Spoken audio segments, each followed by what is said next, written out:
வணக்கம் நேயர்களே, நான் உங்கள் சத்யசாயலக்ஷ்மி பேசுகிறேன். இன்றைக்கி நம்ம டிஸ்கஸ் பண்ண போகிறது வந்துட்டு ஃபாஸ்டிங் ரிச்சுவல்ஸ், விரதம். இது எதுக்காக பண்ணுறீங்க? உங்களோட ஃபிசிக்கல் ஹெல்த்துக்காகவா இல்லைன்னா ஸ்பிரிச்சுவல் க்ரோத்துக்காகவா? ரெண்டு விதமாகவும் பண்ணலாம். இது வந்துட்டு ஒரு பயிற்சிங்க. இது நீங்கள் ஃபிசிக்கலாக பண்ணிங்கன்னா வந்துட்டு ஃபிசிக்கல் எக்ஸசைஸ் மாதிரி தான். அதே விதமாக ஸ்பிரிச்சுவலாக பண்ணணும்னு நினச்சிங்கன்னா அந்த ஸ்பிரிச்சுவல் க்ரோத்துக்காகவும் வந்துட்டு இது யூட்டிலைஸ் பண்ணலாம். இது எப்படி பண்ணலாம்?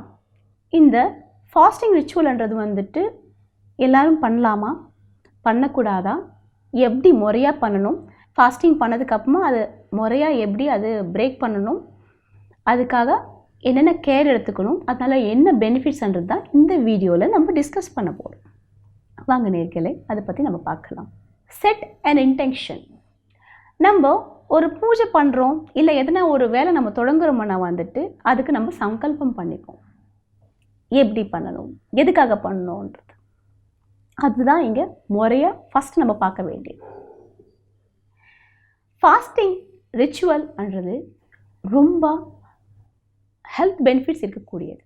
ஃபிசிக்கல் பெனிஃபிட்ஸ்க்காக நீங்கள் பண்ணுறீங்கன்னா இதுக்கு ஏராளமான பெனிஃபிட்ஸ் இருக்குங்க. உங்கள் பாடி நேச்சுரலாக டீடாக்ஸ் பண்ணணும். இல்லை அந்த ஒபிசிட்டி இருக்குது மேம், ஒபிசிட்டிலேருந்து நான் வெளியே வரணும், நேச்சுரலாக ஒபிசிட்டிலேருந்து வெளியே வரணும், இல்லை நேச்சுரலாக நான் வந்துட்டு என் பாடியில் இருக்கக்கூடிய டிசீசஸ்லேருந்து வெளியே வரணுமானா வந்துட்டு லங்கனம்னு சொல்லுவாங்க. இந்த சான்ஸ்கிரிட் வேர்ட் நேச்சுரோபதியெல்லாம் நாங்கள் யூட்டிலைஸ் பண்ணுவோம். That means fasting, proper fasting. இது பண்ணுறதுனால பாடிக்கு வந்துட்டு நிறைய சேஞ்சஸ் நடக்கும். ஸ்பிரிச்சுவல் பெனிஃபிட்ஸ், ஸ்பிரிச்சுவல் க்ரோத்ன்னு பார்க்கும்போது when we are doing the fasting, விரதம் இருக்கும்போது நம்ம பாடி வந்துட்டு லைட்டாக இருக்கும், மைண்ட் ரிலாக்ஸ்டாக காமாக இருக்கும். அப்போது நம்மளோட பயணம் வந்துட்டு உள்நோக்கி இருக்கும். அப்போது உள்ளுக்குள்ளே நடக்கக்கூடிய சேஞ்சஸ் வந்துட்டு நம்மளால் உணர முடியும். அடுத்ததாக நம்ம பார்க்க போகிறது வந்துட்டு ஃபாஸ்டிங்கில், விரதத்தில் வந்துட்டு டிஃப்ரெண்ட் மெத்தட்ஸ் இருக்குது. அது என்ன? Fasting methods: intermediate fasting, water fasting, juice fasting. இந்த 3 டிஃப்ரெண்ட் டைப்ஸ் ஆஃப் ஃபாஸ்டிங்ஸ் வந்துட்டு இருக்குது. இன்டர்மீடியட் ஃபாஸ்டிங்னு பார்த்தீங்கன்னா கொஞ்சம் கொஞ்சமாக பண்ணுறது, டைம் கொடுத்து பண்ணுறது. இந்த டைமில் வந்துட்டு இது எடுக்கணும்ன்ற மாதிரி. வாட்டர் ஃபாஸ்டிங்கன்னா எந்த உணவு எடுக்காமல் ஓன்லி வாட்டரை மட்டுமே கன்சம்ஷன் பண்ணி இருக்கக்கூடிய வாட்டர் ஃபாஸ்டிங். ஜூஸ் ஃபாஸ்டிங்கன்னா வந்துட்டு டிஃப்ரெண்ட் டைப் ஆஃப் ஃப்ரூட்ஸை வந்துட்டு நம்ம ஜூஸ் பண்ணிவிட்டு ஓன்லி அந்த லிக்விட் மட்டும்தான் எடுத்து கன்சம்ஷன் பண்ணிகிட்ருப்போம் எனர்ஜிக்காக. வேறு எந்த உணவு எடுக்க மாட்டாங்க. அடுத்ததாக டைம் ரெஸ்ட்ரிக்டட் ஃபாஸ்டிங்னு சொல்லுவாங்க. இந்த டைம் வரைக்கும் நான் ஃபாஸ்டிங் இருப்பேன் சொல்லுவேன். டைம் ரெஸ்ட்ரிக்டட் ஃபாஸ்டிங்ன்றது வந்துட்டு டிஃப்ரெண்ட் டைப் ஆஃப் ஃபாஸ்டிங். இதில் குறிப்பிட்ட டைம் வரைக்கும் தான் நான் ஃபாஸ்டிங் இருப்பேன், மார்னிங்கில் இருப்பேன், இல்லை ஈவினிங்கில் இருப்பேன். இந்த மாதிரி டிஃப்ரெண்ட் டைப்ஸ் இருக்குது. அடுத்ததாக when you are doing the fasting, you prepare yourself for physically, mentally. மனதளவுக்கு வந்துட்டு நீங்கள் ப்ரிப்பேர் ஆகணும், உடம்புக்கு வந்துட்டு ப்ரிப்பேர் பண்ணிக்கிறோம்.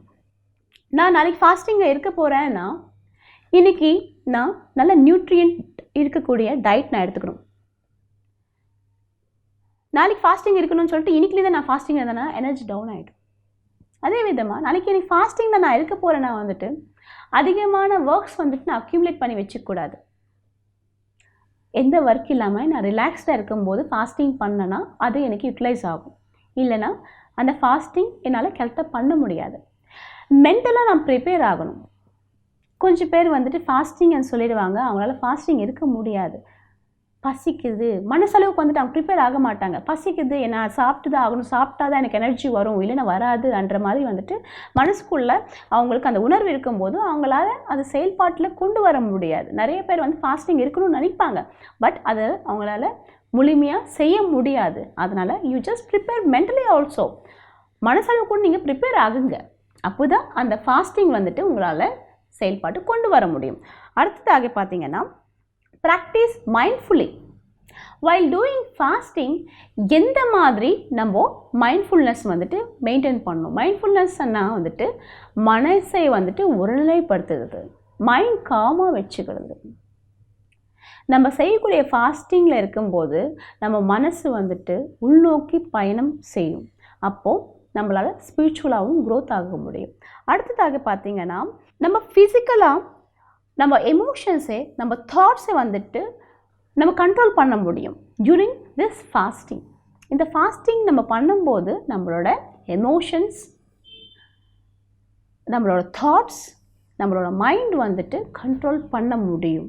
அதனால தான் வேதிக் கல்ச்சரில், தட் மீன்ஸ் நம்ம புராண இதிகாசத்துல எல்லாம் வந்துட்டு ராமாயண மகாபாரதத்துலலாம் வந்துட்டு என்ன சொல்லிடுவாங்கன்னா வந்துட்டு முனிவர்கள் எல்லாம் வந்துட்டு அவங்க அந்த விரதம் இருப்பாங்க. மெடிடேஷன் பண்ணும்போது அவங்க கடவுள் காட்சி கொடுக்கறதுக்காக அவங்க பயிற்சி பண்ணும்போது வந்துட்டு இந்த விரதம் தான் இருப்பாங்க. எதுவும் சாப்பிடாம அவங்க தியானத்தில் இருப்பாங்க.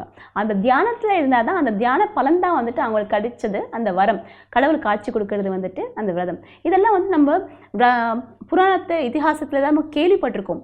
இப்போ இருக்கக்கூடிய ஜென்ரேஷனுக்கு வந்துட்டு ஃபாஸ்டிங்ன்றது ரொம்ப சிம்பிளாக வந்துட்டு எளிமையாக இந்த வீடியோவில் நான் உங்களுக்கு எக்ஸ்பிளைன் பண்ணிகிட்ருக்கேன்.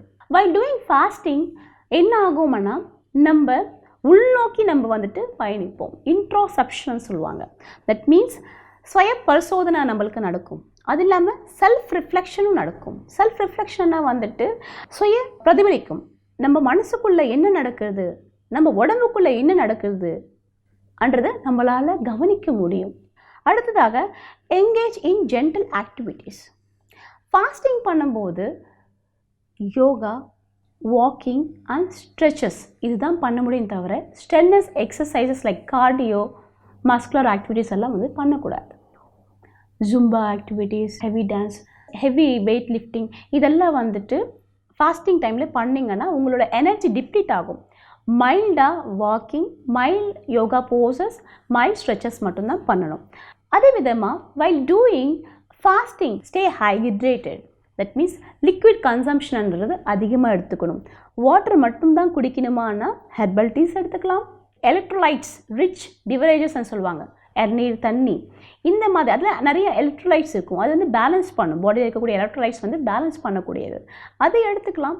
அது இல்லாமல் நம்ம இந்த வாட்டர் நிறைய கன்சம்ஷன் பண்ணும்போது என்ன ஆகும் ஆனால் பாடி நேச்சுரல் டீடாக்சிஃபிகேஷன் நடக்கும். நம்ம சாப்பிடும்போது அதிகமான உணவுகள், கொழுப்பு சக்தி இருக்கிறது, டிஃப்ரெண்ட் ஜங்க் ஃபுட்ஸ் எல்லாம் சாப்பிடும்போது பாடியில் அடிப்போஸ் டிஷ்யூவாக வந்துட்டு அங்கங்கே சேர்ந்துருக்கும். பார்த்திங்கன்னா கழிவுகள் சேர்ந்துருக்கும்ல, அதெல்லாம் இந்த ஃபாஸ்டிங் பீரியடில் டீடாக்ஸ் ஆகும். கழிவுகள் வந்துட்டு வெளியேற்றப்படும்.